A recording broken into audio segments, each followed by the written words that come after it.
Eddie Garcia gained the title of Bingo King by running several of the city's gaming parlors. He was a successful businessman and politically connected. Friends call Garcia the Bingo King. He owns this bingo parlor on Callahan and others. He had many friends, and he had problems. He was not without enemies.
Garcia was shot in cold blood in the office of his home healthcare business. Shortly after Garcia was killed, 37-year-old James Legate, who was seen fleeing the scene, was arrested for the murder. Legate is not making this investigation any easier. He's behind bars here, unable to post a $500,000 bond and refusing to talk.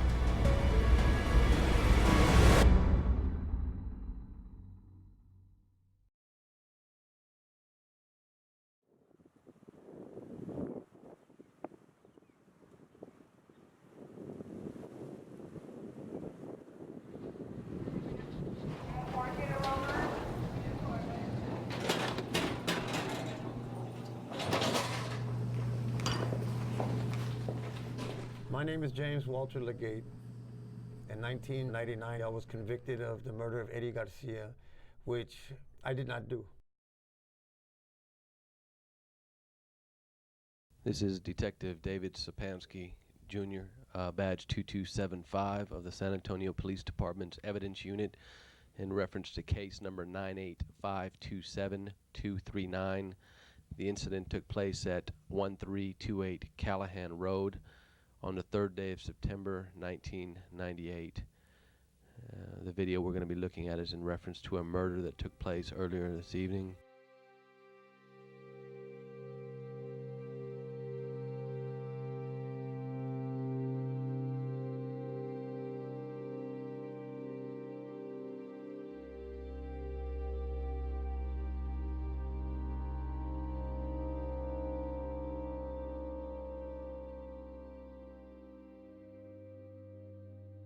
In 1998, I was working for Advantage Auto Finance. I started repossessing cars on the side. But I didn't actually repossess the cars personally. When I find a car, I go and I call to report it in, that what I was going to do is repossess it and have Springer Towing come and pick it up. In 98, I was introduced to a woman by the name of Marilyn Maddox. The owner of Rose Sports Car, his name was Ali Kalia. He introduced me to her by asking if I wouldn't mind taking her to go get her registrations of her car done. And I was like, yeah, sure. So when we met, I know it was kind of awkward. She had a stethoscope on her rearview mirror. To break the ice, I asked, so you're in the medical field? She goes, yeah, and I asked around here. She goes, no, I'm in home health over there on Culebra and Callahan.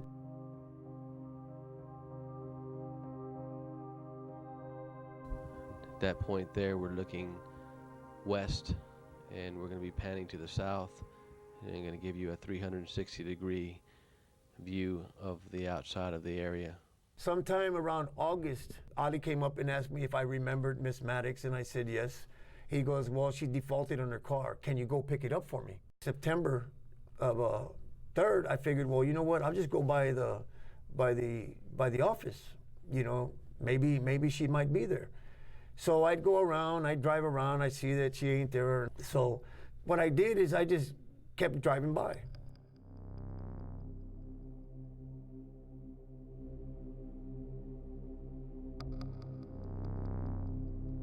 Across the street was a stop and go. During that time, I ran into another dealer by the name of Dale Heine. He was coming from the auction because I said, "Hey, what are you doing?" I said, "I'm looking for Marilyn Maddox."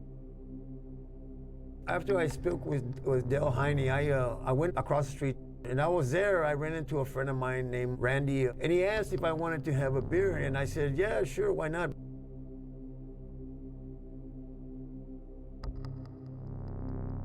I'm not hiding anything. I'm not doing anything. I'm in there. I'm talking with the waitresses. I'm talking with the bartenders. During this time, I was just waiting for Marilyn Maddox, trying to see, hopefully, if I see her drive up.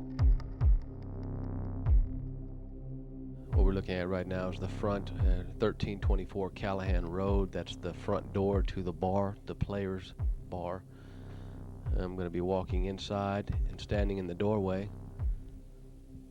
It's at this time that I'm going to pan left, and the table that we're going to be looking at right there directly in front of us is the table that the actor, the arrested person, was apparently viewed at earlier while he was drinking in this bar.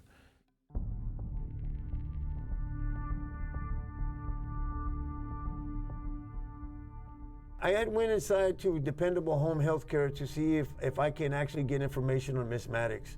I knew that she was doing home health, and I knew that they didn't actually work out the office, but I kind of figured maybe, I can get some information from them. As I walked in, there was a gentleman on the phone, which I didn't even know who it was, and he told me to wait.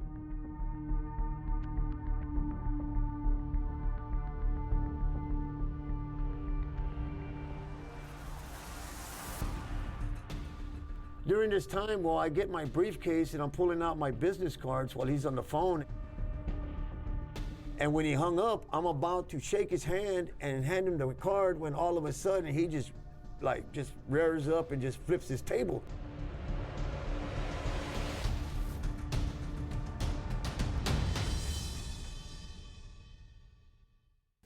This is apparently where the shooting had taken place. This is a small receptive office area right outside the entryway into the office where the complainant was apparently shot.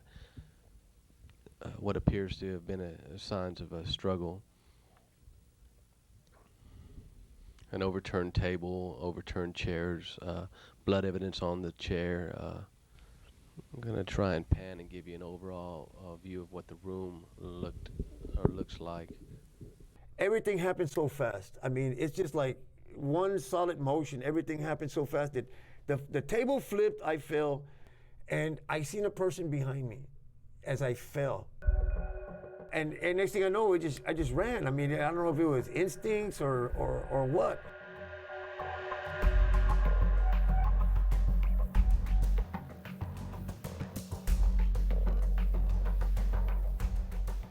Next thing I know, I'm getting locked up for Eddie Garcia's murder.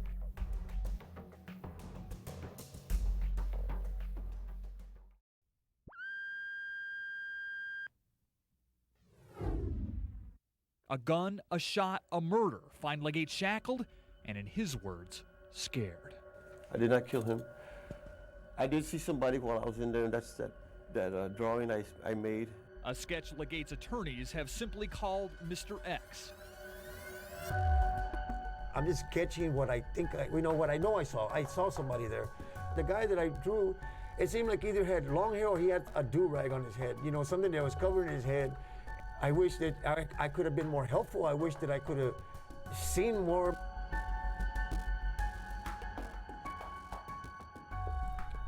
I didn't do this.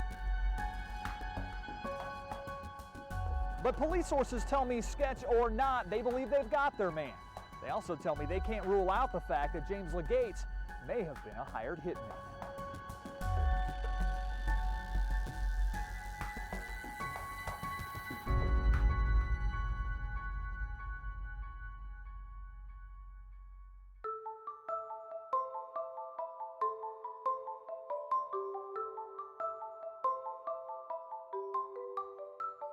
Conviction is a multi-part documentary series that takes a look at the 1998 murder of Eddie Garcia and the subsequent conviction the following year of James Legate. Unlike traditional documentaries, this one is an investigation, and so it does more than just retell the story. We actually investigate a lot of the people, a lot of the players that were a big part of this case. I think it answers a lot of questions that maybe people even associated with the case didn't realize were still hanging out there. Most importantly, whether all the people that were involved in this murder, involved in this plot, have been brought to justice. I think we do a pretty good job of answering that question. So how did the idea for Conviction come to be? We've been working on this for about a year, and initially James Legate began writing me a series of letters early of 2018, kind of retelling his side of the story. Now, I wasn't around in 1998 when this murder happened, but 20 years ago, this was a big deal. This was headline news. KSAT covered it extensively back when it happened. Garcia owns this entire strip mall. Paul Venom on KSAT 12 News. I personally found it really fascinating. There was a lot that just hadn't been looked at ever, and so I thought that would be an interesting project to kind of look at the case, give it a closer look, and then retell that to the public.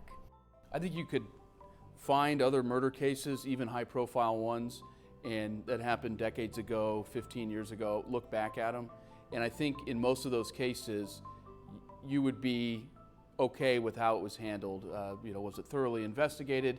Was the right person brought to trial? Did they look at all the evidence that was available? I think with the Garcia murder, very early on, you're going to see that this was not investigated as thoroughly as it could have been.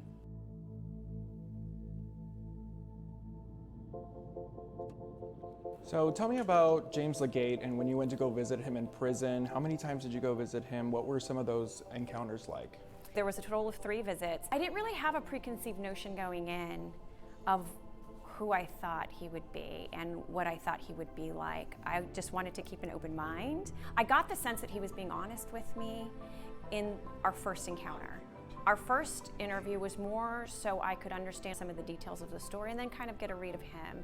And so going to a prison in and of itself can sometimes be an intimidating task, but I think I felt at ease speaking to him, and I felt like he was being honest and real with us. It's the most at ease I've ever felt in a prison environment. He's very strong in his words. He believes what he's saying. I think conviction sort of applies to his thoughts on what happened to him and how he feels all these years later. He has conviction in his heart that he was wrongly prosecuted and that the full story's not out there, and I think that comes across when you talk to him.